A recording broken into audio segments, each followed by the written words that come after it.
Hello, Cinder Pumpkin, and welcome to Two-Sentence Horror Stories that are bad, and some of them are actually pretty good. I'm your guide, Q. Let's get into it. The cult leader lead us to the beach for a nice event full of food, games, and Kool-Aid. Little did he know, the flesh-eating mega-worm patrolled the sandbar. I like this one because I thought it was gonna go for some sort of like Jonestown-esque cult thing. Nah, it's just a flesh-eating mega worm. It's simple. He's gonna eat your flesh. He's a mega worm. He's patrolling the sandbar. After drinking the champagne we stole from his parents and playing some strip poker, I knew tonight was the night I was going to give my virginity to my high school sweetheart.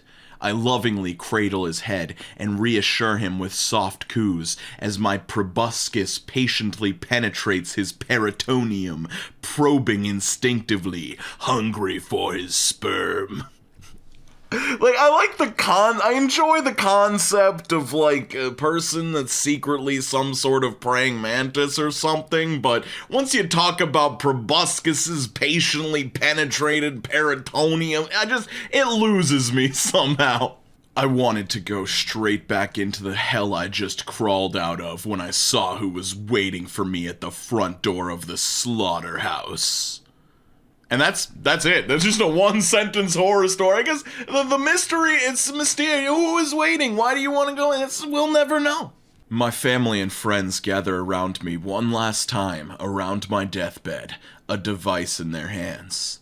I close my eyes, awaiting their choice of granting me a peaceful death or eternal torture in a digital hell. How much does your fucking family hate you if they're gonna condemn you to eternal torture in digital hell? Like, a nice episode of Black Mirror here, but it just, does everybody's, like, what? The man recoils in horror as the boy he ran over by accident, laying dying in the street.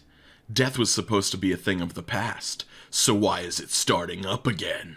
I appreciate the idea of trying to create a universe where death does not exist anymore. It's hard for me to mentally put myself in that universe within 2 sentences and being introduced to the fact that that universe exists in the second sentence. Also, in this universe where death does not exist, if he hits the kid and runs him over, like, does injury not exist? Or is this kid just gonna be, like, suffering, basically dead, but just, like, in horrible pain and not even being able to have the release of death?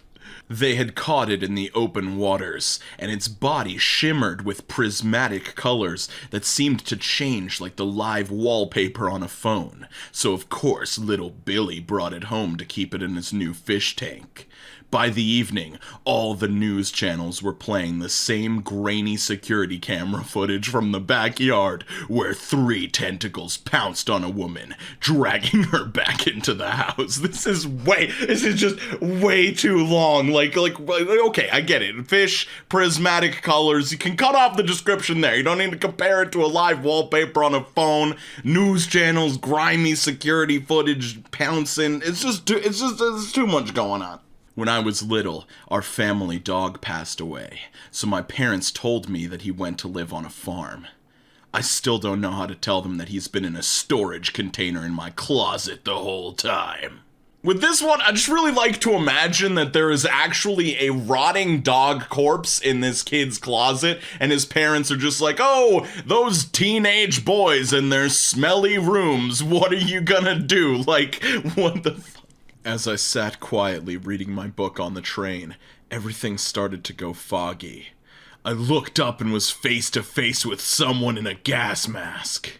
This does not work through text. Like, this would be scary if there was a visual to it and there was a fog and you look up and all of a sudden there's a gas mask person face. But it just reading it does absolutely nothing for me. Okay. We're fine. The sign said, "Welcome to Brownsville, population 26,321. My bloody hands shook as I started changing all the numbers to 0.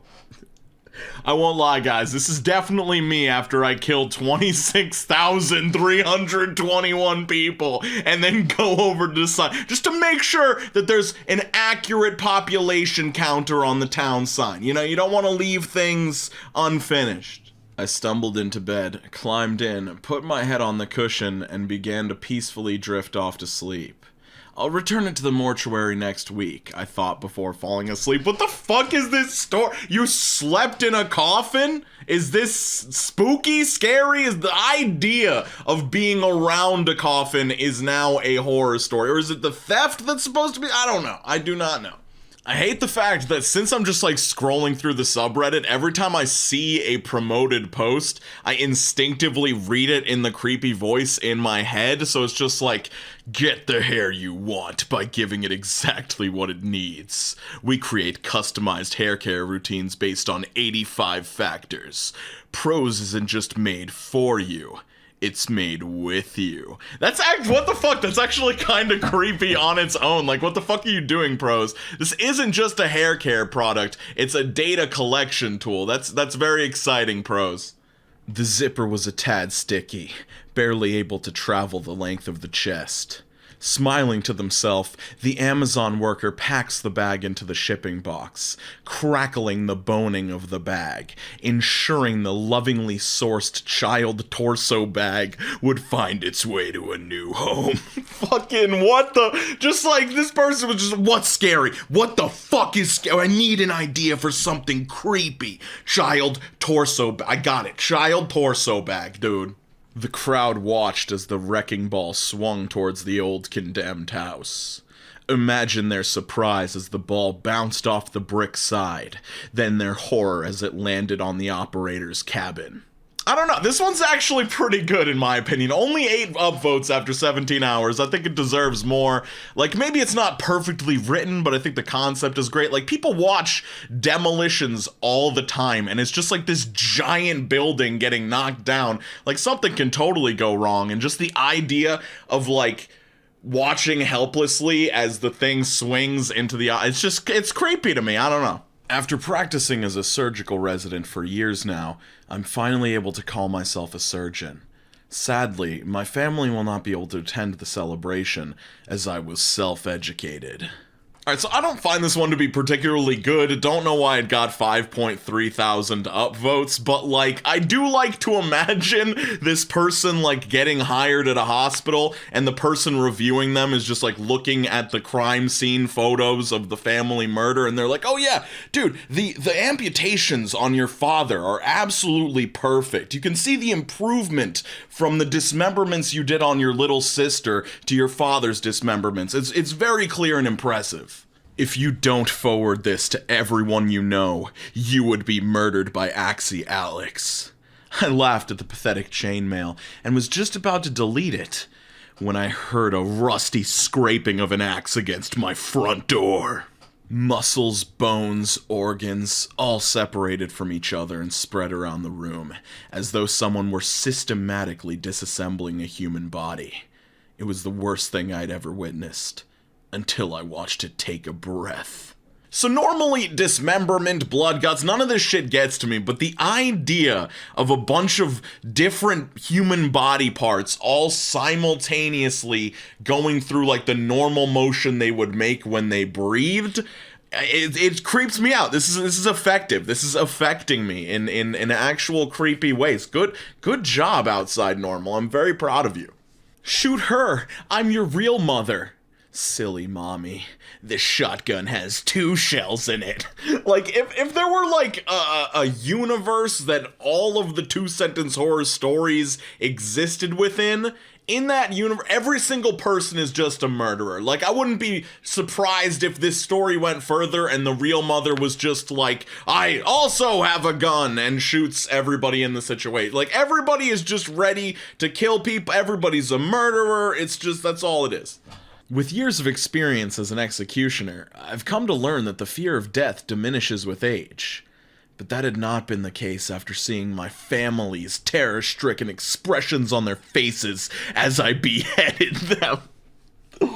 At least this guy was already a murderer at the beginning of the story, I guess. It's a little bit different. As the doorbell and my phone rang at once, I decided to answer the call first. "Don't look outside," a hushed voice told me. So I guess the implication here is that there's a threat outside, but I almost like the double flipperoo, where the person that's the victim here thinks there's a threat outside, but it's actually like someone that's trying to help them, and the hushed voice is actually inside the house, ready to kill her, and she won't leave now because she thinks that the threat is outside. I don't know, I'm just making up I'm making up my own stories now, that's what I've had to do. The asteroid on a collision course for Earth was destroyed successfully. No one could have foreseen the thousands of alien ghosts that rained down to Earth afterwards. I love how it can't just be alien. Aliens are definitely not scary enough. It's gotta be fucking alien ghosts, dude. Proof of life in the afterlife and in the extended universe. It's all in one. It's all coming at once.